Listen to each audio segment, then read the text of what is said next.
두 번째 폭로가 바른정당 이해운 대표를 겨냥하고 있습니다.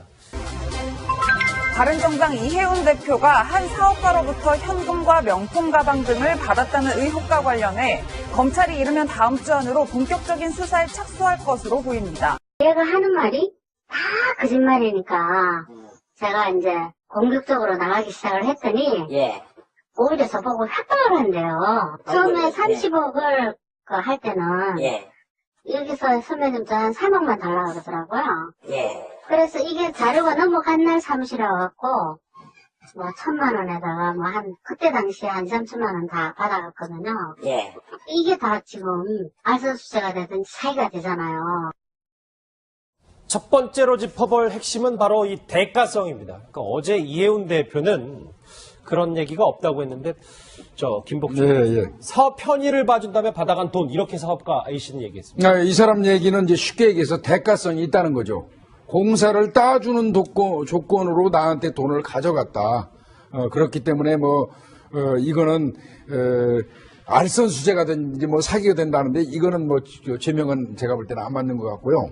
이제 우리가 여기서 꼭 따져봐야 할 거는 진짜 공사를 따준다고 가져갔는지 여부를 이제 수사해야 되지 않겠어요? 그러려면 공사를 따준다고 약속한 이후에 그 뒤에 후속행위가 있었는지를 따져봐야 돼요. 후속행위가 지금 쉽게 얘기해서 공사하고 연관된 사람들을 이해운 의원이 적극적으로 주선해서 지금 A씨하고 만나게 해준 사실이 있는지 그 후속행위 여부를 좀 따져볼 필요가 있을 것 같고요. 그게 밝혀져야지 대가성이고 뭐고 따질 수 있을 것 같습니다. 백 변호사님 그렇다면 만약 A씨의 주장이 사실이다. 그러니까 대가성이 있었다는 게 사실이라면 A씨의 말처럼 알선수재, 사기 이런 거에 해당이 된다고 봐야 되는 건가요? 그러니까 일단 예를 들어서 전혀 사업에 도움을 줄 생각 없이 내가 사업 따게 해주겠다라 해서 돈을 받았다면 그건 사기죠.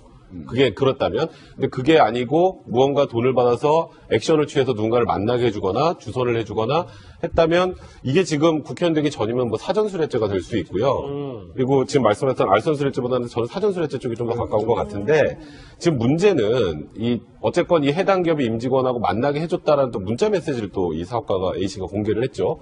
이런 부분들은 정확하게 사실관계를 좀 확인해 봐야 되는데 이게 지금 현재 제가 알기로 고소 고발이 되는 게 아니고 진정서 정도를 넣은 걸로 알려져 있습니다. 이제 이걸 인지해서 수사를 진행을 하게 되면 이게 가장 핵심입니다. 조금 전에 김복준 교수님 말씀하셨던 것처럼 돈을 받고 이 사업가의 주장대로 무언가 이 공사를 따기 위한 도움, 액션을 이해운 대표가 해줬다면 그러면 이 사업가의 말대로 그런 죄명에 해당할 여지는 분명히 있습니다. 아직 그러나 사실관계는 정확하게 확인된 게 아니기 때문에 단정적으로 말씀드리기 어렵지만 이런 증거들이 갖춰진다면 이해운 대표가 좀 굉장히 곤란한 상황에 처할 가능성이 있습니다. 근데 저는 조금 생각이 좀 다른 부분은 그러니까 이게 직무 관련성이 있느냐 있거든요. 그러니까 이 수뢰죄가 되려면 공무원의 직무 관련성도 있어야 돼요. 대가 관계도 분명 중요하지만 근데 국회의원이 워낙 그 직무가 광범위하기 때문에 폭넓게 인정할 수도 있지만 국회의원이 그 사기업의 어떤 홍보 업무를 하는데 그 홍보 일을 이 사업가 A씨한테 맡기게 하는 거 그것이 직무 관련성이 있느냐는 좀 법리적으로 다툼의 여지가 있다고 보입니다. 아마 이제 상임위원회가 어디에 소속돼 있는가 이것도 중요할 거예요. 이해운 대표가 그렇죠. 당시에 청탁을 받을 당시에 이해운 의원의 상임위원회가 무엇인지 지난번 박기춘 의원도 마찬가지로 자기의 상임위원회와 그 직무 관련성이 인정이 됐었거든요. 아마 그런 거기 때문에 그런 것들 좀 세밀하게 따져봐야 될 것 같습니다. 근데 제 생각은요. 이거는 국회의원 당선 전후를 좀 따져봐야 할 것 같아요. 4.13이죠, 우리 총선이. 4월 13일 이전의 행위, 이게 지금 이 행위가 언젠지 모르겠어요. 그 이전의 행위라면 국회의원이 될 것을 알고, 공무원이 될 것을 알고 받은 거라면 백 변호사님 얘기하신 것처럼 사전수뢰죄가 가능하거든요. 공무원이 꼭 될 걸 확신할 필요는 없거든요. 법리에서는. 그러니까 사전수뢰죄도 되기 이전 같은 건 보고 4.13 이후에 받은 거는 그거는 국회의원이 당선자 된 신분 상태에서 받았다면 뇌물죄, 수뢰죄가 또 가능하거든요. 그래서 그거는 그렇게 나누는 게 좀 편할 것 같습니다. 김 교수님, 방금 전 이제 사후 행위가 또 중요할 수 있다라는 말씀을 하셨는데 사실 주선을 해서 만남을 갖고 식사했는지 여부는 통화 내역이나 뭐 CCTV 같은 것만 확인해봐도 금방 나오는 문제 아닌가요? 그렇죠. 그런데 이게 이제 문제는 만약에 이제 뭐 이게 사실일지 아닌지 먼저 수사해보면 알겠지만 이혜훈 의원 같은 경우는 누군가를 공사하고 연관된 사람하고 같이 식사를 했어요. 이 사람은 A씨를 데리고 가서. 그랬다 손치더라도 만약에 내가 이혜훈 의원이라면 이렇게 얘기하죠. 그건 공사하고 관련 없는 식사였다. 거기에서 우리가 뭐 공사 관련된 얘기가 나왔냐 이렇게 얘기할 수 있거든요. 그래서 근거가 있어야 할 것 같은데 만약에 SNS로 문자를 주고받으면서 뭐 공사 관련돼서 어느 누구를 뭐 만나기로 했습니다. 나오십시오. 이랬다면 이건 빼도 박도 못하죠. 예. 그런데 지금 이 사업가 A씨의 주장은 저 돈을 줄 때 자기는 대가성이 있었다라고 얘기하는 거고. 그렇죠. 또 하나의 의혹이 오늘 나온 저겁니다. 그러니까 의혹이 불거지기 4, 5일 전이면 이 의혹, 이 보도가 어제 나왔으니까 지난주 말쯤에 이 사업가 A씨의 주장입니다만 이혜훈 대표가 4천만 원을 돌려주겠다며 만나자고 했다. 그러니까 위원장님, 저 얘기는 회유를 시도했다는 말인가요? 그러니까 결국 이제 이 문제가 언론에 불거지기 전에 아마 제가 볼 때는 A씨가 요구를 좀 한 것 같아요. 여러 가지 좀 왜 저번에 약속한 거 이행하지 않느냐 이런 요구를 하면서 실제로 그게 안 되니까 아마 이제 다시 만나서 그러면 내가 줬던 거 다 돌려달라. 그래서 아마 이제 여러 가지 선물 같은 경우는 아마 이혜훈 대표 주장대로 다 돌려줬다는 거 아니겠습니까? 근데 이제 뭐 돈 같은 경우는 이제 이것도 이제 돌려줬다는 건데 여기 보면 실제로 자기가 준 것은 한 6천만 원 정도 된다는 건데 실제로 돌려받는 게 한 4천만 원 정도 된다는 것이거든요. 근데 이제 이 죄를 의율할 때는 돌려준 건 아무 상관이 없습니다. 일단 돈을 받으면 그 즉시 일단 뭐 다 행위가 되는 것이기 때문에 실제로 그런 상황에서 지금 한 4, 5일 전에 구체 전화를 해서 만나서 거의 했다라고 한다면 지금 이혜훈 대표 주장대로 이혜훈 대표도 그런 이야기를 하고 있어요. 다 갚았다라고 이야기를 하고 있죠. 그렇죠. 자, 그러면 이제 두 사람의 어떤 주장이 어느 정도 좀 검찰 조사에 맞춰보면 대충 나올 겁니다. 왜냐하면 이제 그거 자체를 왜 돌려줬는지 정말 순수하게 그냥 돈을 빌려줘서 그걸 갚는 차원이 있는 건지 그렇다면 당연히 뭐 이자라든지 이런 것도 계산했을 거 아니에요. 예를 들어서 뭐 돈은 또 차용증도 있을 것이고 뭐 그런 증거 자료들을 사실 이혜훈 대표가 제시를 해야겠죠. 예. 사업가 A씨의 목소리 하나 더 있습니다. 그 목소리 한번 집중해서 들어보시죠. 그 차용증 같은 경우에는 없어요. 그런 게 없어요. 전혀 없어요. 저는 원래 녹음도 할 줄도 모르고 제가 이혜훈이를 이걸 잡아 넣겠다 하고 막 뭐를 녹음을 해두거나 뭐를 했으면은 그런 게 벌써 나왔겠죠, 제가. 근데 그런 거 일절 안 하고요.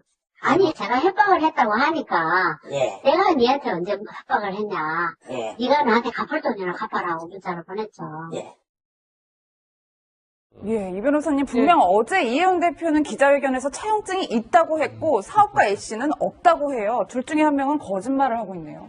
이혜훈 대표가 이제 어제 한 해명 기자회견에서 한 얘기는 수시로 돈을 빌리고 갚고 뭐 이렇게 했다라고 얘기를 하거든요. 그러면서 차용증도 있다라는 건데, 돈이 그렇게 액수가 뭐 수천만 원 이런 게 아니라 500, 300, 뭐 1000만 원 이래요. 1000만 원 좀 크긴 하지만. 근데 보통의 경우에 500, 300 그것도 이렇게 가까운 그 지인이라고 하면 차용증 써가면서 빌리는 건 좀 어렵죠. 뭐 계좌이체를 받는다든가 뭐 이런 식이지만. 네, 그래서 이제 이혜훈 대표는 뭐 차용증이 있다고 하니까 그거는 뭐 조만간 뭐 드러날 얘기지만 중요한 거는 차용증이 언제 작성됐느냐에 또 중요해요. 이게 일이 불거지고 나서 뭐 무마 차원에서 작성된 건지 아니면은 뭐 관계가 좋을 때 이미 썼는지 그런 것도 중요하고 또 하나는 지금 사업가 A씨가 내가 니한테 언제 협박했냐 나한테 갚을 돈이라 갚아라 이렇게 이제 문자를 보냈다라고 지금 그 인터뷰에서 나와 있잖아요. 그런데 이게 보통의 사람들이 뭘 부탁을 했다가 그 부탁하는 대가로 뭐 돈을 이렇게 줬을 때 일이 잘 안 되면 야, 내 돈 돌려달라라는 표현도 쓰고 갚아라라는 표현도 쓰고 뭐 그렇게 써요. 근데 그게 꼭 갚으라고 문자를 보냈다라고 그래서 앞에 돈이 빌린 돈이냐 그러면 그게 빌려준 돈이냐 그건 아닌 거거든요. 원래 잠시만요. 애초에는 대가를 바라고 돈을 줬으니까 받을 생각이 없었다가 그 일이 잘 안 풀리니까 달라고 한다. 아, 그런 경우 가서, 그러면 내 돈, 그러면 돌려달라고 하든지, 내 돈 갚아라 내 돈 갚으라고 하든지, 그러니까 그러네요. 보통 쓰는 말들하고 법적인 의미는 또 다른 거거든요. 그런 면에서 아마 이제 이해운 대표는 이 문자를 가지고 빌려준 돈이 맞다라고 이제 주장을 할 수 있을 것 같은데, 좀 더 두고 봐야 될 것 같습니다. 네. 좀 정리할게요. 이 사업가 A씨의 연이은 폭로, 두 번째 폭로는 이해운 대표의 어제 해명 또 거짓말이다. 그러니까 사업 편의를 봐준다며 받아간 돈이었고 본인을 4월 전에 회유하려고 했다라는 두 가지 핵심 주장입니다.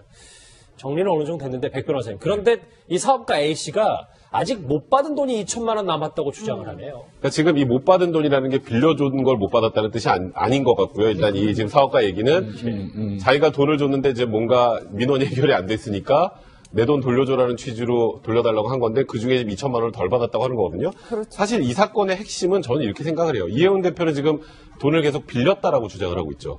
그럼 돈을 언제 빌리나요, 보통? 돈이 필요할 때 선거 전에. 그러니까 뭔가 급히 돈을 써야 할 때, 예. 내가 돈이 없을 때 빌리죠. 그렇죠. 근데 문제는 이해운 대표 돈이 너무 많아요. 지금 이해운 대표 지금 제가 공개된 게 65억 정도 된단 말이에요. 예금하고 채권 같은 것도 있어요. 근데 그런 상황에서 굳이 이렇게 300만 원, 500만 원, 1000만 원을 계속 빌려야만 했을까? 그럼 어떤 용도로 빌렸는지를 이해운 대표 얘기를 해야 돼요. 잠시만요. 그런데 이제 나온 돈들이 네. 부동산이거나 뭐든 묶여 있으면 융통이 잘 안 되면 그렇게 급전이 필요한 건 아니에요. 근데 이제 마지막에 예금, 증권 등이 또 있잖아요. 그러니까 저 당시에 진짜 예금이 다 묶여서 아무것도 못 쓸 타이밍이었다라는 걸 어느 정도 이해운 대표가 얘기를 한다면 모르겠는데 예. 저는 돈을 빌렸다고 하는데 왜 빌렸는지에 대한 얘기를 전혀 안 하시거든요, 이해운 대표가. 그리고 차용증 같은 경우에도 사실 있으면 어제 그냥 공개를 하는 게 맞죠. 있는데 언제든지 공개할 수 있다라고 하는 것도 조금 미심쩍고 그래서 저는 이해운 대표가 이 부분을 정면 돌파하기 위해서는 이 돈 여러 번 나눠서 돈을 빌린 걸 왜 빌렸는지를 얘기를 먼저 해야 돼요. 근데 그 얘기가 없으니까 자꾸 이해운 대표에게 좀 의심의 눈초리를 보내는 분들이 좀 많아지는 것 같다 제 생각은요. 차용증이 있는 게 사실은 더 이상해요. 그 정도의 돈을 주고받고 그 정도의 관계를 유지했던 사람들이라면 진짜 서로 진짜로 빌려주고 받고 하는 관계라 하더라도 차용증을 써줄까요? 네, 그 부분도 좀 생각해봐야 되고 제가 이제 수사관의 입장에서 본다 그러면 이 사건의 아마 포인트는요. 4월 13일 전후로 따져야 될 겁니다. 돈이 급박하게 필요한 용처가 있었던 경우는 그래도 선거 이전일 겁니다. 선거 이후의 돈의 성격 같은 것들을 아마 그 수사기관이라면 많이 따질 겁니다. 그래서 이제 수사가 될 거고요. 차용증이 있다고 그러면 이제 이해운 대표 같은 경우는 어찌됐건 공개를 빨리 해줘야 되고요. 이 본인 A씨는 지금 차용증 쓴 적 없다잖아요. 근데 차용증을 혼자 쓰는 거 아니거든요. 둘이서 씁니다.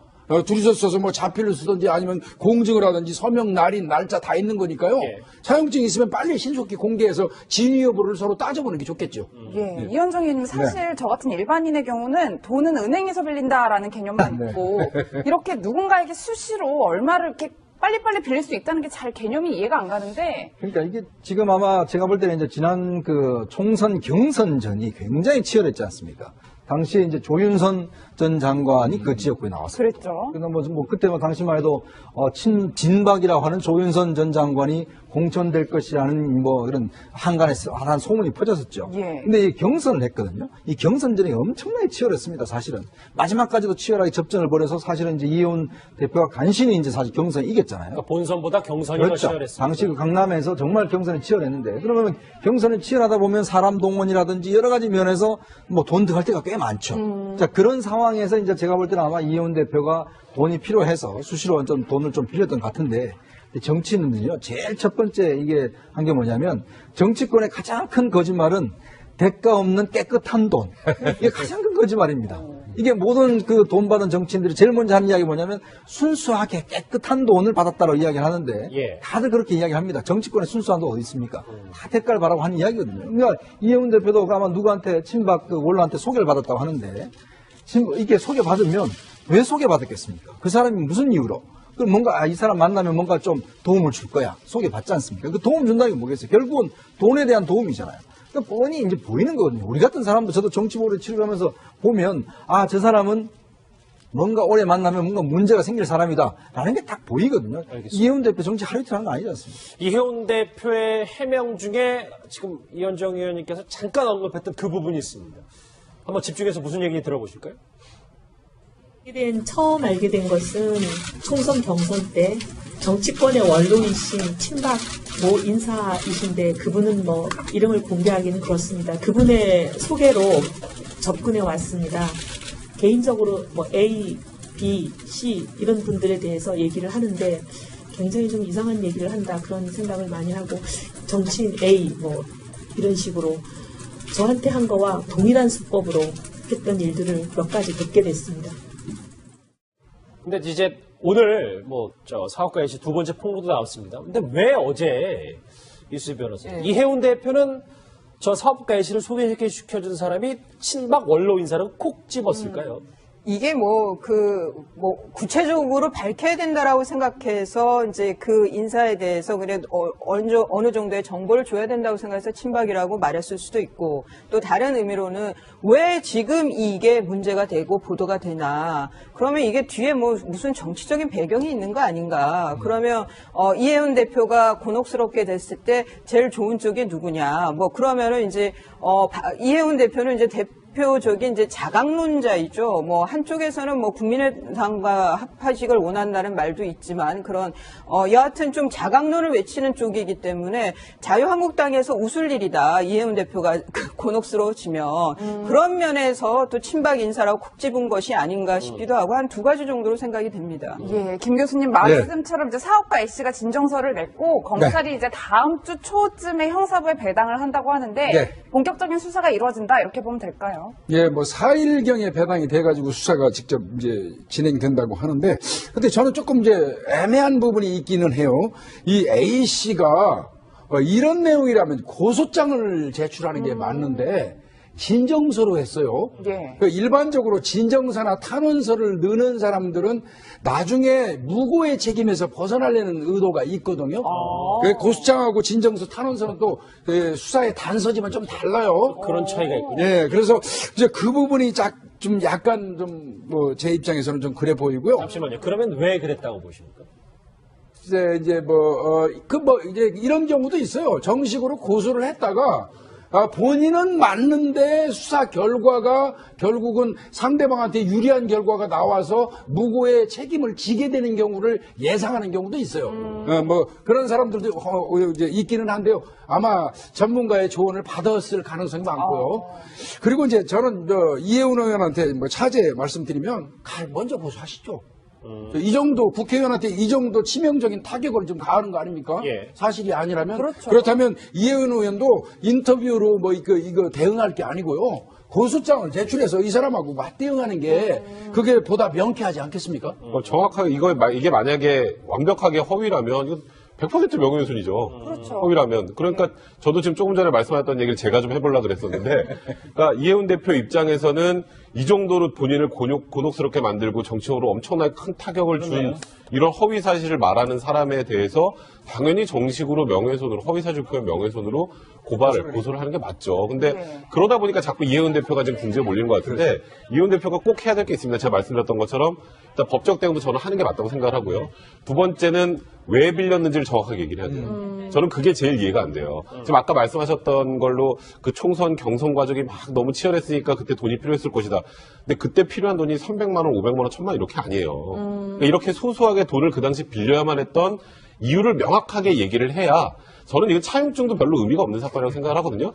좀 극단적으로 생각할 때 좀 부정한 돈이 오가는데 나중에 혹시라도 문제가 될 때 이걸로 해명하기 위해서 차용증을 가짜로 써는 경우도 많습니다. 그러니까 여기서는 제일 중요한 건 돈을 빌린 이유, 그 사용처, 그리고 이렇게 본인이 재산이 많음에도 불구하고 그때 그렇게 적은 돈을 빌려야 됐던 이유가 국민들이 납득이 돼야 되는데 그게 안 되면 이해운 대표가 좀 쉽지 않은 상황에 처할 가능성이 많습니다. 두 번째 폭로가 바른정당 이해운 대표를 겨냥하고 있습니다.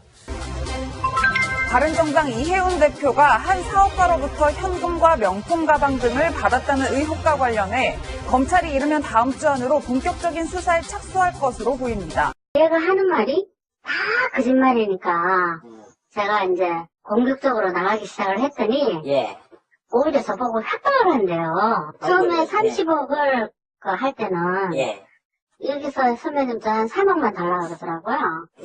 그래서 이게 자료가 넘어간 날 사무실에 와갖고 뭐 1,000만 원에다가 뭐 그때 당시에 한 3천만 원 다 받아갔거든요. 이게 다 지금 알선수재가 되든지 사기가 되잖아요. 첫 번째로 짚어볼 핵심은 바로 이 대가성입니다. 그러니까 어제 이해운 대표는 그런 얘기가 없다고 했는데, 김복준 사업 편의를 봐준 다음에 받아간 돈, 이렇게 사업가 A씨는 얘기했습니다. 이 사람 얘기는 이제 쉽게 얘기해서 대가성이 있다는 거죠. 공사를 따주는 조건으로 나한테 돈을 가져갔다. 그렇기 때문에 이거는 알선수재가 된지 사기가 된다는데 이거는 죄명은 제가 볼 때는 안 맞는 것 같고요.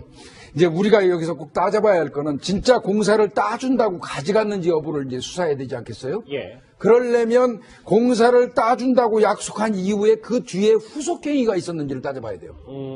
후속행위가 좀 쉽게 얘기해서 공사하고 연관된 사람들을 이해운 의원이 적극적으로 주선해서 지금 A씨하고 만나게 해준 사실이 있는지 그 후속행위 여부를 좀 따져볼 필요가 있을 것 같고요. 그게 밝혀져야지 대가성이고 따질 수 있을 것 같습니다. 백 변호사님 그렇다면 만약 A씨의 주장이 사실이다, 그러니까 대가성이 있었다는 게 사실이라면 A씨의 말처럼 알선수재, 사기 이런 거에 해당이 된다고 봐야 되는 건가요? 그러니까 일단 예를 들어서 전혀 사업에 도움을 줄 생각 없이 내가 사업 따게 해주겠다라 해서 돈을 받았다면 그건 사기죠. 그게 그렇다면, 근데 그게 아니고 무언가 돈을 받아서 액션을 취해서 누군가를 만나게 해주거나 주선을 해주거나 했다면 이게 지금 국회의원 되기 전이면 사전수뢰죄가 될 수 있고요. 그리고 지금 말씀하셨던 알선수뢰죄보다는 저는 사전수뢰죄 쪽이 좀 더 가까운 것 같은데, 지금 문제는 어쨌건 이 해당 기업의 임직원하고 만나게 해줬다라는 또 문자 메시지를 또 이 사업가가 A씨가 공개를 했죠. 이런 부분들은 정확하게 사실관계를 좀 확인해 봐야 되는데, 이게 지금 현재 제가 알기로 고소 고발이 되는 게 아니고 진정서 정도를 넣은 걸로 알려져 있습니다. 이제 이걸 인지해서 수사를 진행을 하게 되면 이게 가장 핵심입니다. 조금 전에 김복준 교수님 말씀하셨던 것처럼 돈을 받고 이 사업가의 주장대로 무언가 이 공사를 따기 위한 도움, 액션을 이해운 대표가 해줬다면 그러면 이 사업가의 말대로 그런 죄명에 해당할 여지는 분명히 있습니다. 아직 그러나 사실관계는 정확하게 확인된 게 아니기 때문에 단정적으로 말씀드리기 어렵지만 이런 증거들이 갖춰진다면 이해운 대표가 좀 굉장히 곤란한 상황에 처할 가능성이 있습니다. 근데 저는 조금 생각이 좀 다른 부분은, 그러니까 이게 직무 관련성이 있느냐 있거든요. 그러니까 이 수뢰죄가 되려면 공무원의 직무 관련성도 있어야 돼요. 대가 관계도 분명 중요하지만, 근데 국회의원이 워낙 그 직무가 광범위하기 때문에 폭넓게 인정할 수도 있지만, 국회의원이 그 사기업의 어떤 홍보 업무를 하는데 그 홍보 일을 이 사업가 A씨한테 맡기게 하는 거, 그것이 직무 관련성이 있느냐는 좀 법리적으로 다툼의 여지가 있다고 보입니다. 이건 아마 이제 상임위원회가 어디에 소속되어 있는가, 이것도 중요할 거예요. 이해운 대표가. 그렇죠. 당시에 청탁을 받을 때 전이면 이 의혹, 이 보도가 어제 나왔으니까 지난주 말쯤에 이 사업가 A씨의 주장입니다만 이해운 대표가 4천만 원을 돌려주겠다며 만나자고 했다. 그러니까 위원장님, 저 얘기는 회유를 시도했다는 말인가요? 그러니까 결국 이제 이 문제가 언론에 불거지기 전에 아마 제가 볼 때는 A씨가 요구를 좀 한 것 같아요. 여러 가지 왜 저번에 약속한 거 이행하지 않느냐, 이런 요구를 하면서 실제로 그게 안 되니까 아마 이제 다시 만나서 그러면 내가 줬던 거 다 돌려달라. 그래서 아마 이제 여러 가지 선물 같은 경우는 아마 이해운 대표 주장대로 다 돌려줬다는 거 아니겠습니까? 근데 이제 돈 같은 경우는 이제 이것도 이제 돌려줬다는 건데, 여기 보면 실제로 자기가 준 것은 한 6천만 원 정도 된다는 건데 실제로 돌려받는 게 한 4천만 원 정도 된다는 것이거든요. 근데 이제 이 죄를 의율할 때는 돌려준 건 아무 상관이 없습니다. 일단 돈을 받으면 그 즉시 일단 다 행위가 되는 것이기 때문에 실제로 그런 상황에서 지금 한 4, 5일 전에 구체 전화를 해서 만나서 그걸 했다라고 한다면 지금 이해운 대표 주장대로 이해운 대표도 그런 이야기를 하고 있어요. 다 갚았다라고 이야기를 하고 있죠. 그렇죠. 자, 그러면 이제 두 사람의 어떤 주장이 어느 정도 좀 검찰 조사에 맞춰보면 대충 나올 겁니다. 왜냐하면 이제 그거 자체를 왜 돌려줬는지, 정말 순수하게 그냥 돈을 빌려줘서 그걸 갚는 차원이 있는 건지, 그렇다면 당연히 이자라든지 이런 것도 계산했을 거 아니에요. 예를 들어서 돈은 또 차용증도 있을 것이고 그런 증거 자료들을 사실 이해운 대표가 제시를 해야겠죠. 사업가 A씨의 목소리 하나 더 있습니다. 그 목소리 한번 집중해서 들어보시죠. 그 차용증 같은 경우에는 없어요. 그런 게 없어요. 전혀 없어요. 저는 원래 녹음도 할 줄도 모르고 제가 이혜원이를 이걸 잡아 넣겠다 하고 막 뭐를 녹음을 해두거나 뭐를 했으면은 그런 게 벌써 나왔겠죠, 제가. 당시에 이해노엔의 상임위원회가 무엇인지 지난번 박기춘 의원도 마찬가지로 그 자기의 상임위원회와 그 직무 관련성이 인정이 됐었거든요. 아마 그런 거기 때문에 그런 것들 좀 세밀하게 따져봐야 될 것 같습니다. 근데 제 생각은요, 이거는 국회의원 당선 전후를 좀 따져봐야 할 것 같아요. 4.13이죠, 우리 총선이. 4월 13일 이전의 행위, 이게 지금 이 행위가 언젠지 모르겠어요. 그 이전의 행위라면 국회의원이 될 것을 알고, 공무원이 될 것을 알고 받은 거라면 백 변호사님 얘기하신 것처럼 사전수뢰죄가 가능하거든요. 공무원이 꼭 될 걸 확신할 필요는 없거든요. 법에서, 법리에서는. 그러니까 사전수뢰죄도 되기 이전 같으면 보고 4.13 이후에 받은 거는 그거는 국회의원이 당선자 된 신분 상태에서 받았다면 뇌물죄, 수뢰죄가 또 가능하거든요. 그래서 그거는 그렇게 나누는 게 좀 편할 것 같습니다. 예, 김 교수님, 방금 전 이제 사후 행위가 또 중요할 수 있다라는 말씀하셨는데 사실 뭐 주선을 해서 만남을 갖고 식사했는지 여부는 통화 내역이나 뭐 CCTV 같은 것만 확인해봐도 금방 나오는 문제 아닌가요? 그렇죠. 그런데 이게 이제 문제는 만약에 이제 뭐 이게 사실일지 아닌지 수사해보면 알겠지만 이혜훈 의원 같은 경우는 누군가를 공사하고 연관된 사람하고 같이 식사를 했어요. 이 사람을 A씨를 데리고 가서. 그랬다 손치더라도 만약에 내가 이혜훈 의원이라면 이렇게 얘기하죠. 그건 공사하고 관련 없는 식사였다. 거기에서 우리가 뭐 공사 관련된 얘기가 나왔냐 이렇게 얘기할 수 있거든요. 그래서 근거가 있어야 할 것 같은데 만약에 SNS로 문자를 주고받으면서 뭐 공사 관련돼서 어느 누구를 뭐 만나기로 했습니다. 나오십시오. 이랬다면 이건 빼도 박도 못하겠죠. 그런데 지금 이 사업가 A씨의 주장은 저 돈을 줄 때 자기는 대가성이 있었다라고 얘기하는 거고. 그렇죠. 또 하나의 의혹이 오늘 나온 저겁니다. 그러니까 의혹이 불거지기 4월. 근데 그런 거 입증 안 하고요. 아니, 제가 협박을 했다고 하니까 내가 니한테 언제 협박을 했냐. 네가 나한테 갚을 돈이나 갚아라고 문자를 보냈죠. 예, 이 변호사님 분명 어제 이혜훈 대표는 기자회견에서 차용증이 있다고 했고 사업가 A씨는 없다고 해요. 둘 중에 한 명은 거짓말을 하고 있네요.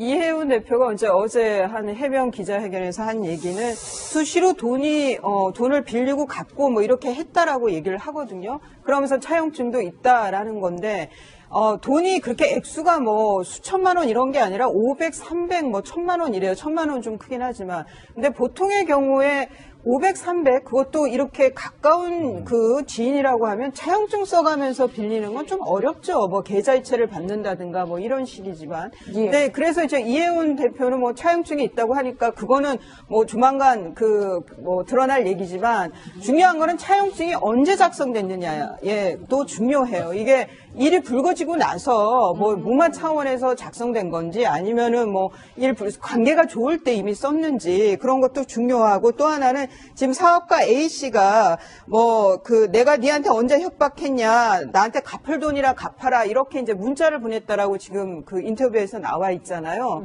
그런데 이게 보통의 사람들이 뭘 부탁을 했다가 그 부탁하는 대가로 뭐 돈을 이렇게 줬을 때 일이 잘 안 되면 야, 내 돈 돌려달라라는 표현도 쓰고 갚아라라는 표현도 쓰고 뭐 그렇게 써요. 근데 그게 꼭 갚으라고 문자를 보냈다라고 그래서 앞에 돈이 빌린 돈이냐 그러면 그게 빌려준 돈이냐 그건 아닌 거거든요. 원래 잠시만요. 애초에는 대가를 바라고 돈을 줬으니까 받을 생각이 없었다가